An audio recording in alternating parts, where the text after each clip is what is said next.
Welcome to face master கம் யாரை பற்றி பார்க்க போகிறோம்னா எடப்பாடி பழனிசாமிக்கு எதிராக பார்த்தீங்கன்னா வேலுமணி செங்கோட்டையை பார்த்தீங்கன்னா ரகசிய ஆலோசனை பண்ணியிருக்கதா சொல்கிறாங்க. அதை ஆரம்பிச்சு வைக்கிறதே பார்த்தீங்கன்னா ஓபிஎஸ் தான் சொல்கிற மாதிரி இப்போ பேச்சுக்கு போயிட்டுருக்கு. இன்றைக்கி பார்த்தீங்கன்னா ஓபிஎஸ் ஆலோசனை கூட்டம் சென்னையில் நடத்துகிறாரு. ஸோ அந்த ஆலோசனை கூட்டம் முடிஞ்சோன்னா பார்த்தீங்கன்னா முதற்கட்டமாக பார்த்தீங்கன்னா வேலுமணியும் செங்கோட்டையும் பேச்சுவார்த்தை நடத்த போகிறாங்க. அதிமுக பார்த்தீங்கன்னா 7 இடங்களில் டெபாசிட் இழந்துருச்சு. 9 இடங்களில் பார்த்தீங்கன்னா கிட்டத்தட்ட 3000 ஒரு 3 இடங்களில் பார்த்தீங்கன்னா 4000 பிடிச்சிருக்கு. ஸோ இது பார்த்தீங்கன்னா அதிமுக மிகப்பெரிய வீழ்ச்சி. அதிமுக பார்த்தீங்கன்னா 2,50,00,000 2,50,00,000 உறுப்பினர்கள் கொண்டிருக்குன்னு சொல்கிறாங்க. ஆனால் இன்றைக்கி அதிமுக வாங்கின ஓட்டே பார்த்திங்கன்னா 84 லட்சம் தான். மொத்தமாகவே 84 லட்சம். அதிமுகவினரே பார்த்திங்கன்னா அதிமுக வேட்பாளருக்கு ஓட்டு போடணும்னு தெரியுது. இது அதிமுகவில் பார்த்திங்கன்னா ஒற்றுமையை இல்லாதனால சசிகலா ஓபிஎஸ்லாம் பிரிஞ்சிருக்காங்க. எடப்பாடி பழனிசாமிக்கு பார்த்திங்கன்னா ஆப்ஷன் கொடுத்து இவனால் 10 தேர்தலை சந்திக்க விட்டோம். 10 தேர்தல் தோல்வி தான் அடைஞ்சார்.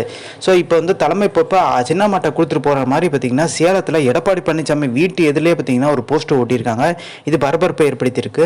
ஸோ அதிமுகவில் பார்த்திங்கன்னா நிறைய தொண்டர்கள் இப்போ குரல் கொடுக்க ஆரம்பிச்சிட்டாங்க. எடப்பாடி பழனிசாமி வேண்டான்னு சொல்லிட்டு எடப்பாடி பழனிசாமி சுயநலமாக முடிவெடுத்துட்டு இருக்காரு. அவரோட கட்சி தலைமையை பொறுப்பு தக்க வச்சுக்கணும், இதுதான் கவனம் செலுத்துறாரு. ஜெயிக்கணும் பற்றி துடி கூட யோசிக்க மாட்டேன்ற மாதிரி ஒரு குற்றச்சாட்டு எல்லாருமே வைக்க ஆரம்பிச்சிட்டாங்க. ஸோ இந்த இன்ஃபர்மேஷன் பிடிச்சா like share subscribe. Thanks for வாட்சிங் திஸ்.